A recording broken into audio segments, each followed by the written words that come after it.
In February 2022, Ukrainian fields near Kiev, Kharkiv, and Sumy were littered with the charred remains of Soviet tanks, all with one thing in common. They were missing their turrets. The blast wave threw multi-ton steel structures up to the height of a 7-story building and then hurled them to the ground several meters away from the hull. The same picture was repeated in the Syrian desert in 2015, on the streets of Grozny in 1995, and on the Highway of Death in Kuwait in 1991. The T-72 tank endured 3 decades of war and dozens of conflicts, leaving the same fatal signature. In the West, soldiers gave this phenomenon a grim nickname: the Devil's Carousel. But the roots of this curse were not laid on the battlefield. They go back to the offices of Soviet designers in the early 1970s, where one engineering decision was made. A decision that seemed brilliant, a decision that saved Soviet military doctrine, and a decision that doomed thousands of tankers to death. In the mid-1960s, the Cold War entered a new phase of technological confrontation. Soviet tank building faced a paradoxical problem. The Kharkov Design Bureau created the revolutionary T-64 tank, with characteristics unheard of for its time. The Force 5 TDF engine developed enormous power. The combined armor promised protection against all known anti-tank weapons, and the automatic loading system reduced the crew to 3. But when the vehicles began arriving with the troops, a problem was discovered. The tank proved incredibly capricious in operation. The engine required constant attention from mechanics. The complex chassis suspension got clogged with dirt and broke down, and the production of one vehicle cost an astronomical amount. Such a tank was not suitable for a mass army intended to oppose the combined forces of NATO in the fields of Central Europe. The Soviet Union needed a vehicle of a fundamentally different class, not the most sophisticated, but the most reliable, not the most protected, but the simplest to manufacture. Not a one-off masterpiece of engineering, but a tank that could be mass-produced by the thousands at any factory in the country. This task was entrusted to the Uralvagonzavod in Nizhny Tagil. When the first production T-72s began rolling off Uralvagonzavod's assembly lines in 1973, Soviet tankers had mixed feelings about the new vehicle. The tank was noticeably smaller than the familiar T-64, which raised questions among crews accustomed to more spacious fighting compartments. But the engineers knew what they were doing. The compact silhouette meant a smaller target area, and the turret's automatic loading mechanism reduced the crew to 3 instead of 4. A revolutionary solution for its time, Chief designer Leonid Kartsev and his team took the path of radical simplification. Instead of the complex, capricious chessboard suspension of the T-64, the designers returned to the proven torsion bar suspension of the old T-55. This solution made the tank more reliable and easier to maintain.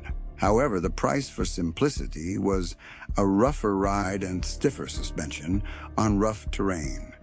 Instead of the forced Kharkov engine, a proven V46 diesel engine with 780 horsepower was installed. It was not the most powerful, but it ran on any fuel from aviation kerosene to low-octane gasoline. It could be repaired by the crew in the field. The factory could churn out these machines at assembly line speed, making the USSR the owner of the largest tank fleet in the world. Production peaked in 1985 when nearly 1,559 tanks rolled off the assembly lines of the Uralvagonzavod and Chelyabinsk tractor plant in 12 months. By comparison, the Americans produced a maximum of 840 M1 Abrams tanks in their best years.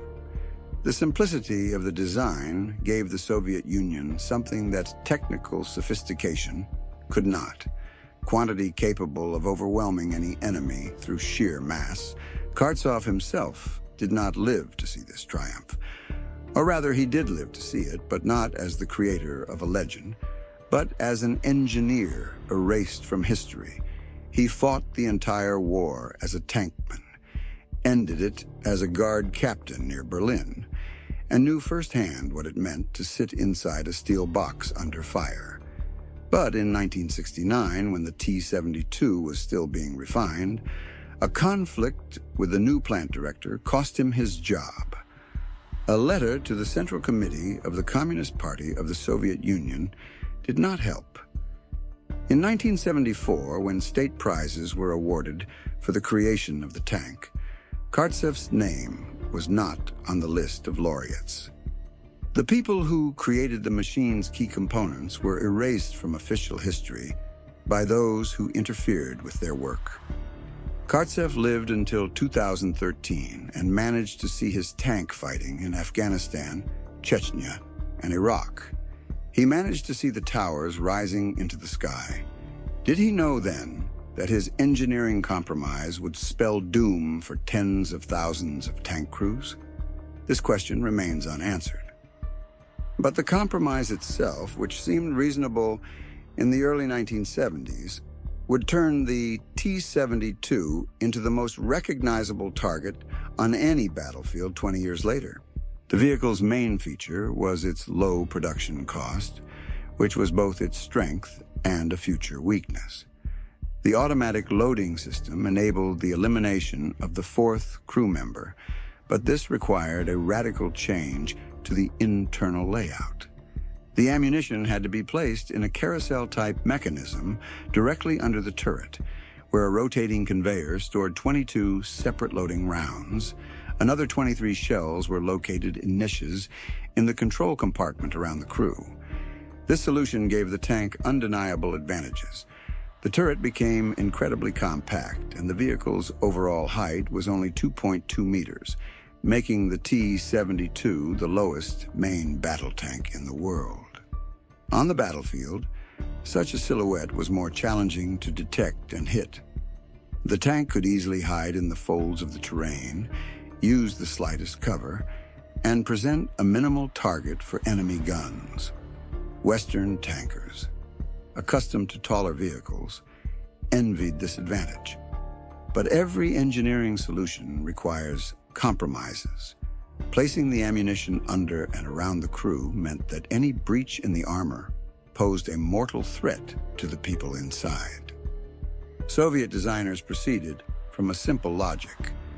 A tank should be so inconspicuous, maneuverable, and protected that it simply could not be hit. Their Western colleagues thought differently. Their design philosophy assumed that being hit was inevitable, and the designer's main task was to ensure the crew survived the moment. In the M1 Abrams and Leopard 2 tanks, the ammunition was placed in an isolated niche in the rear of the turret, protected by additional armor and equipped with special blowout panels. When the ammunition detonated, the explosion was directed upward through these panels rather than into the occupied compartment. This was a difference in priorities. For Soviet military doctrine, firepower, production speed, and low visibility were paramount. The survivability of individual crews was lower on the list of priorities. By the end of the 1980s, the T-72 had become the most mass-produced second-generation tank in history. About 30,000 vehicles of various modifications rolled off Soviet assembly lines, and another 6,000 were produced under license in Poland, Czechoslovakia, Yugoslavia, India, and Iraq. The tank was exported to more than 40 countries worldwide, from Cuba to North Korea, from Syria to Angola. It became the hallmark of Soviet weapons, a symbol of the USSR's military power in the era of late socialism. But behind the mass exports lay a critical detail. Foreign buyers were not sold the identical vehicles that were in service with the Soviet Army. The export versions of the T-72M and T-72M1 had weaker turret armor, a simplified anti-nuclear protection system, and less effective ammunition.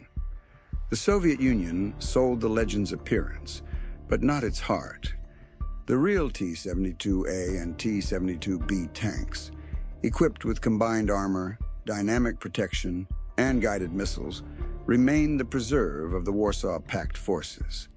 This policy seemed reasonable from the perspective of military secrecy, but it was the export, weakened versions of the tank that first came under the spotlight of the world press, and it was they that shaped the machine's reputation in the eyes of Western analysts. And this reputation was earned with blood. In January 1991, the world got its first clear demonstration of what happens when a Soviet tank is finally hit.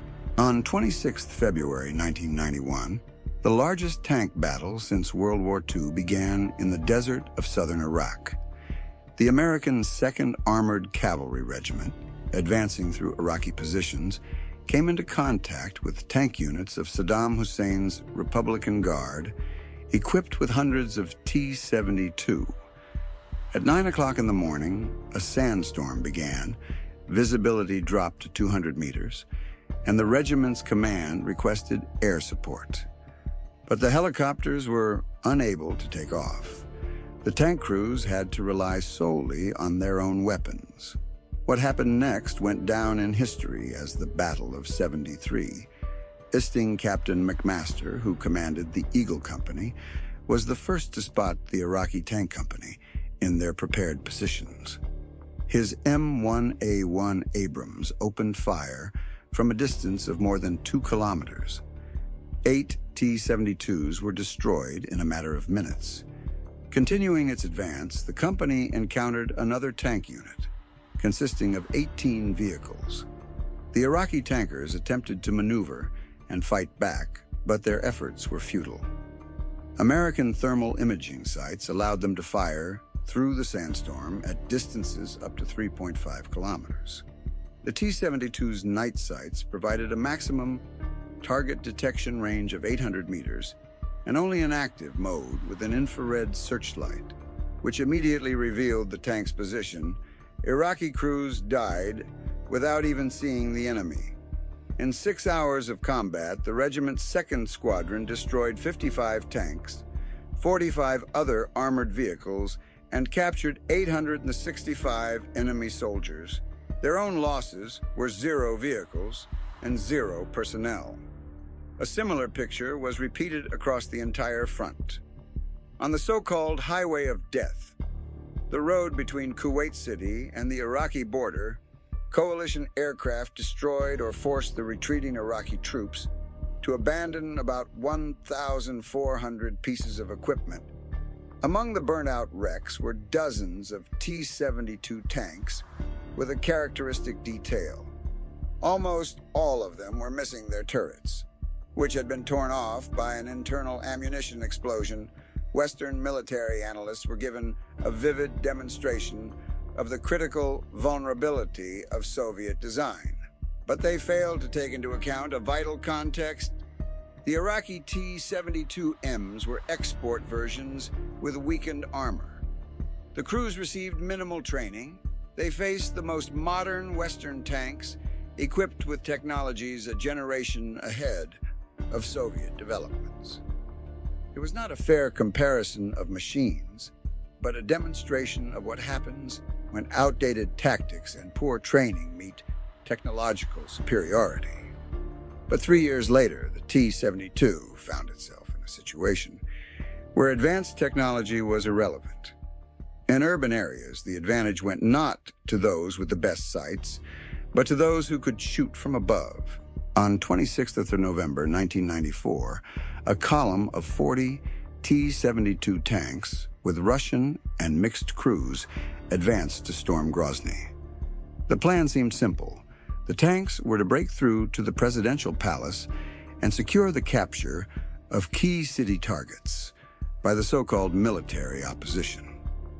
The operation failed catastrophically. According to various sources, between 4 and 18 vehicles managed to leave the city. The rest were destroyed or abandoned by their crews on the streets of the Chechen capital. Tanks designed for the open fields of Europe and the vast steppes of the Black Sea region found themselves in urban canyons, where their advantages turned into disadvantages. Their compact turrets and low profiles were of no use in narrow streets. Militants with RPG-7 grenade launchers took up positions on the upper floors of buildings. They fired downwards, aiming at the weakest point of any tank. The roof of the T-72 turret was only 45 millimeters thick, which was not enough to protect against the cumulative jet of a rocket-propelled grenade hitting at an optimal angle. When the turret's roof was shot, the explosion almost guaranteed the detonation of the ammunition. When full-scale federal troop operations began in December, tank losses continued. During the first year of the war, 65 vehicles were irretrievably lost. In the Second Chechen campaign, which started in 1999, the military drew on bitter experience. It changed the tactics for using armored vehicles in urban conditions, significantly reducing losses. But the image of burning tanks on the streets of Grozny had already been etched into the memory of an entire generation. On a February morning in 2022, Russian tank columns crossed the Ukrainian border. A significant portion of the vehicles were modernized T-72B3 and T-72B3M tanks, equipped with a modern fire control system, thermal imaging sights, and enhanced dynamic protection. These were no longer the simplified export versions used in the Iraq wars or the outdated vehicles of the Chechen campaigns. These were tanks that had undergone major modernization and were close to their Western counterparts in terms of formal characteristics. The crews of these vehicles were young, many of them born after the collapse of the USSR and the Chechen wars. They were taught to shoot, maneuver, and operate as part of a unit.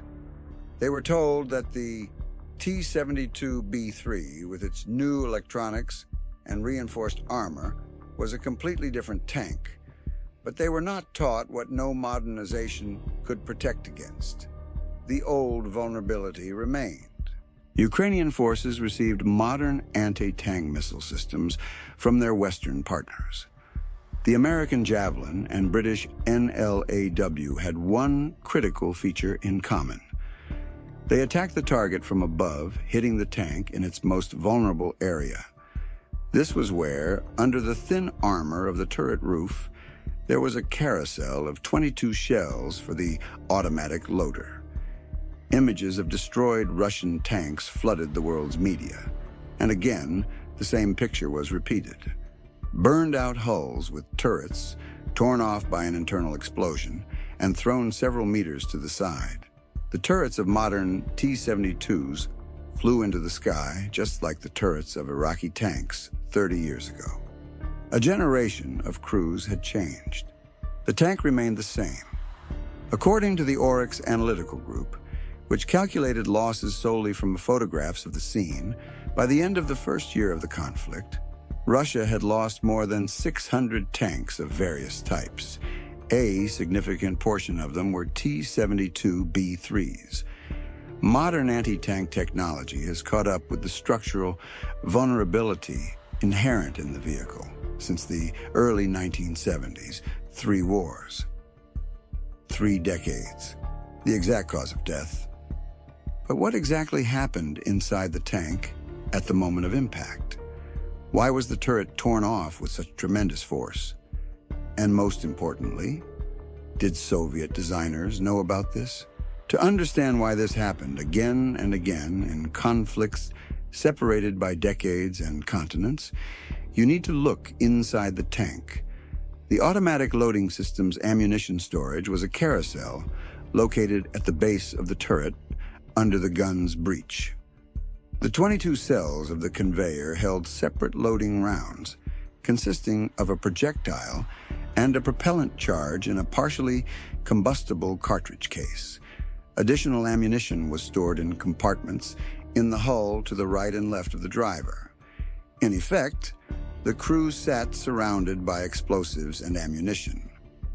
When the armor was penetrated by the cumulative jet of an anti-tank shell or grenade, an area of increased pressure and extremely high temperatures was instantly formed inside the fighting compartment. This was enough to initiate the detonation of the propellant charges in the carousel. 22 charges detonated almost simultaneously, creating an upward explosion of enormous power. The pressure sought an outlet through the least protected part of the structure, which was the turret ring. The multi-ton steel turret was torn from its place and thrown to a height of 17 to 20 meters, comparable to that of a 7-story building. The force of the explosion instantly killed the entire crew. The detonation of 22 propellant charges occurred faster than a nerve impulse could travel from the eye to the brain. The temperature inside the fighting compartment reached several thousand degrees in a fraction of a second. This was not death in battle, where there's a chance to fire back, take cover, or escape. Between the moment of impact and the end, there was a fraction of a second that the human consciousness could not register. Often, the families of the dead tankers did not even have bodies to bury.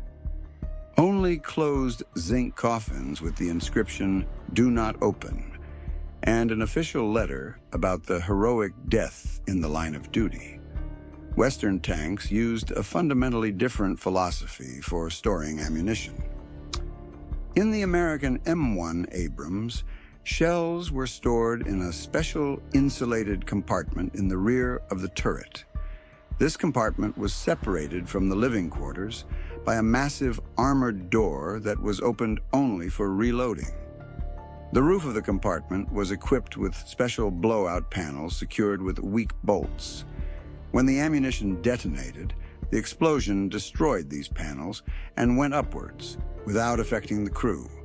The tank was disabled, but the people inside had a chance of survival. This was the embodiment of a different design approach. The U.S. military proceeded from the principle that training a tank crew takes more time and is more expensive than producing a new vehicle. The crew is more important than the tank. Soviet military doctrine took a different view. Robert Hamilton, a professor at the U.S. Army War College, put it bluntly after analyzing Russian tank losses in Ukraine. For Russia, people are as expendable as machines. Today, more than 50 years after it was adopted for service, the T-72 remains one of the most widely used tanks on the planet. The vehicle is involved in conflicts from Syria to Yemen, from Donbass to the African Sahel. Modernization continues. The Russian Army is receiving upgraded T-72 B3Ms with modern electronics and enhanced protection. India is developing its own modernization options for its fleet of more than 2,000 vehicles. The direct successor to the T-72 is the T-90 tank, which is a profound modernization of the basic design. History has created a paradox. The tank's most obvious and critical weakness did not prevent it from becoming the longest-lived and most widely used second-generation main battle tank. Ultimately, the story of the T-72 is not a story about good or bad engineering. It is a story about choice, a choice between quantity and quality, between protecting the vehicle and protecting the people inside it, between cheap production and the cost of lives. Soviet designers created a tank that perfectly matched the doctrine of its time, mass-produced, simple, reliable, capable of being manufactured in the thousands and fighting in all conditions. But this doctrine assumed that human resources were inexhaustible and that individual crews were less valuable than the machine's combat effectiveness. 30,000 tanks, hundreds of thousands of tankers passed through the hatches of these machines during half a century of service. And one question that the T-72 asks every conflict of the last 50 years: how much is a soldier's life worth? The Soviet Union answered this question with its choice. in the 1970s. Modern Russia continues to give the same answer, sending modernized versions of the same machine into battle against an enemy that has learned to strike precisely at its only fatal weak point. The history of the T-72 is a mirror that reflects the philosophy of war, where the effectiveness of the system is more important than the life of the person inside it.